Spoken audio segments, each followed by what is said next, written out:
So, an update. I've been working on panels a little bit.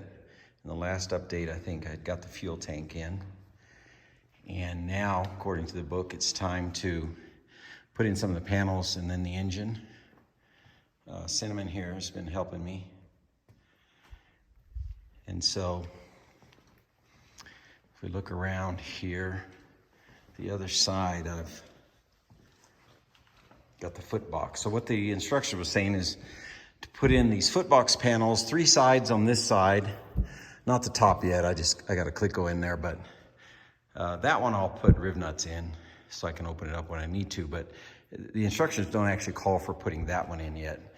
But I did get the foot box done on the passenger side. Now on the driver's side, it just says to do the inside in the front, which I haven't got to yet. I've started. I got one panel in on the inside top there, but it says not to put this outside on yet. Probably because we're not done with the brake reservoirs. There are the 2 master cylinders, but we still need the reservoirs. And that top panel I will also use riv nuts on. And I'm using the silicone, as they say, behind the panels. The cordless caulking gun works out really nice because when you let off the trigger, it backs the plunger up, which greatly reduces the overflow you got. And you don't have to pull it back manually like you do with a manual caulking gun. So once I finish that, or at least 2 sides of that driver's side foot box, what comes next are these floor panels. So they're just, these will be a lot easier than those probably. To put these in, I just raised it up a little higher and stood there in the engine well, and worked out pretty good. And I received the last few parts I was waiting for that were missing from the kit, and those came in. So I have everything I need now. I got these bolts. These are the rear control arm bolts. I didn't have them, and so I found some and put in there so I could assemble it, but those are grade 5, and these are grade 10, so obviously I need to swap them out. I couldn't find grade 10 in that size. So that's a little chore I've got to get to.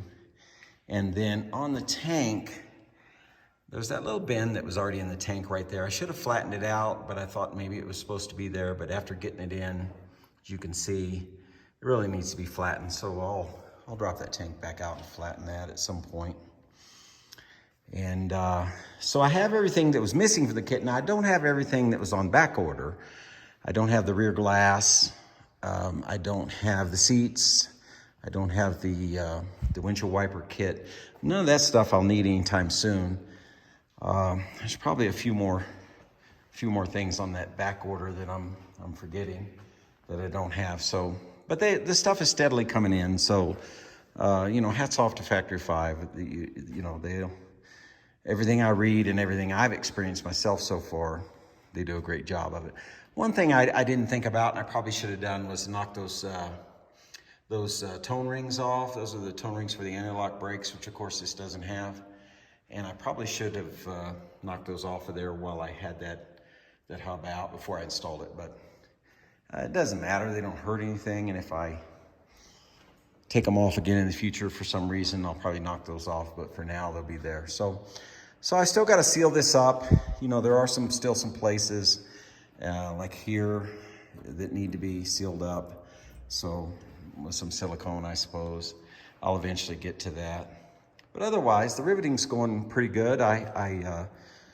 My 13-year-old boy's been helping me with this project some, and so that's something he can easily do, is operate the rivet gun. I got lazy and bought this cordless rivet guns, and it's pretty nice. Not that it's hard to put them in manually, but this thing works pretty nice.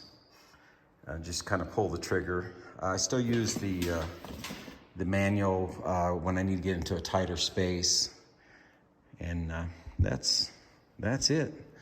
That's the update. I'm looking forward to getting these few pieces of sheet metal. It's not all of it, just certain pieces they want you to get in, the parts of the foot box and those floor panels before you put in the engine. So I'm kind of anxious to get the engine in there so that I can do do the plumbing and whatnot. So that's where I'm at. See you next time.